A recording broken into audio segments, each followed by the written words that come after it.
Good afternoon. I'm chatting today with Assistant Secretary General of the United Nations, Heraldo Munoz, who's Regional Director of the United Nations Development Program for Latin America and the Caribbean.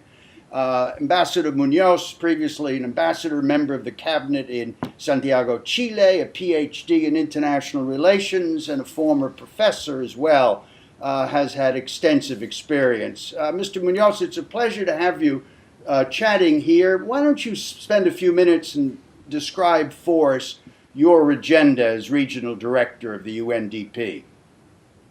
Well, we have four pillars of our work, four priorities. The first one is democratic governance.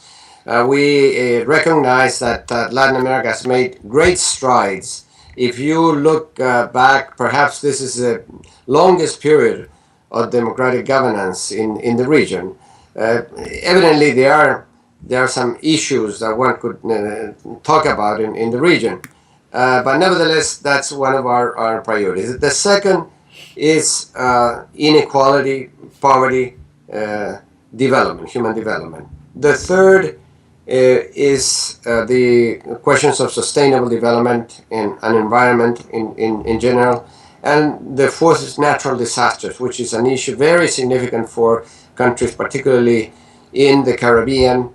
They're highly vulnerable, particularly the island states, but also Central America.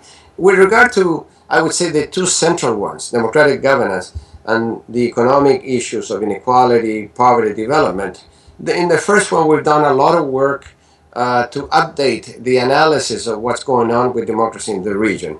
And we say that the challenge today is more qualitative than quantitative. The challenge is to deepen democracy in the region. And we produced, together with the OAS, a couple of years back, a very significant report on the status of our democracy called Nuestra Democracia. And we're doing work now on the social components of democracy and the political components of democracy, to try to say that there's a social component that has to be looked at in the context of democracies that still have problems of representation, problems of corruption, and weakness of institutions of our democracies in the region. With regard to the second area of inequality, poverty, we recognize the tremendous advances that countries in the region have made with regard to reducing poverty, but we say in our reports, and we look at specific issues in every country, that inequality is the greatest challenge in the agenda of Latin American countries. We continue to be the most unequal region of the world, even though inequality has been reducing. Our studies demonstrate that in 16 out of 17 countries that we measured in a study that we did, inequality has declined, but not sufficiently, because the region is so unequal in terms of income, measured by the Gini coefficient, that we continue to be the most unequal region of the world compared to all the others. So these are the priorities where we're focusing. I think, however, to keep things in perspective, as a citizen of the United States, I might interject to point out that during this period, the Gini coefficient for the United States has moved in the opposite direction from that of many countries in Latin America. Exactly, and this is the debate that is occurring because of the data that has come out. Yes, that recognizes that inequality has grown in the United States. Indeed, and I'd hate to say this, we've fallen into the Latin American category in statistical terms. That's what it seems. What we are recommending from the point of view of UNDP, and we've been talking to governments in the region, is that a reform of the tax structure. Tax reform is fundamental. If we're going to tackle inequality, tax reform has to occur. The tax pressure in Latin America is very low. It needs to be. If we aspire to be OECD countries, we need to be at that level of the tax pressure in order to have resources to tackle the issues of health, of education, housing, etc.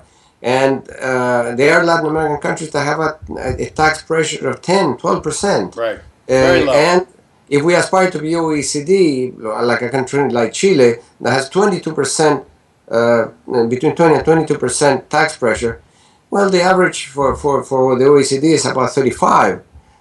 So there has to be reform. not only for the tax pressure, but the nature of taxes in Latin America is very regressive. They are basically consumption taxes, indirect taxes instead of direct taxes to income and to property. So major tax reform is needed. I don't know whether it would be the recipe for the United States, but certainly it is for Latin America. Well, the new mayor of New York City, Mr. de Blasio, has spoken about that as something he'd like to deal with.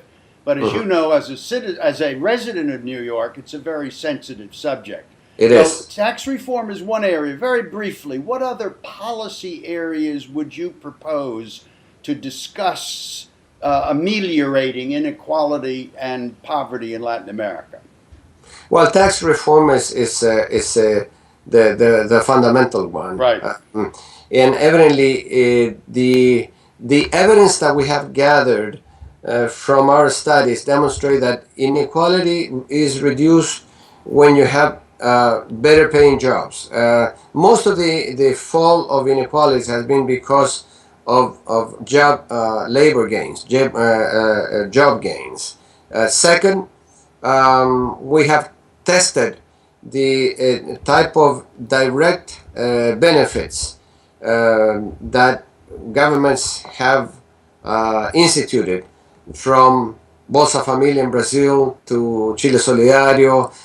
These so-called conditional cash transfers have been successful, and they respond to a large degree in the decline of inequality, but not sufficiently.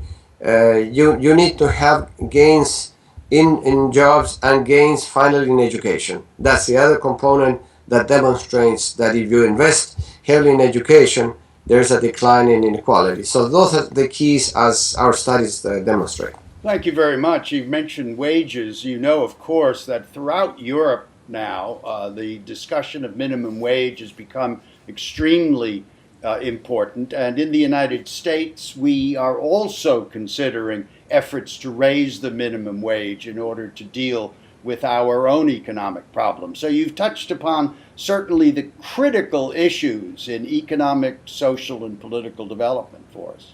Thank you very much for your time, Mr. Secretary. Heraldo Munoz, Regional Director of the United Nations Development Program. Thank you very much. Thank you.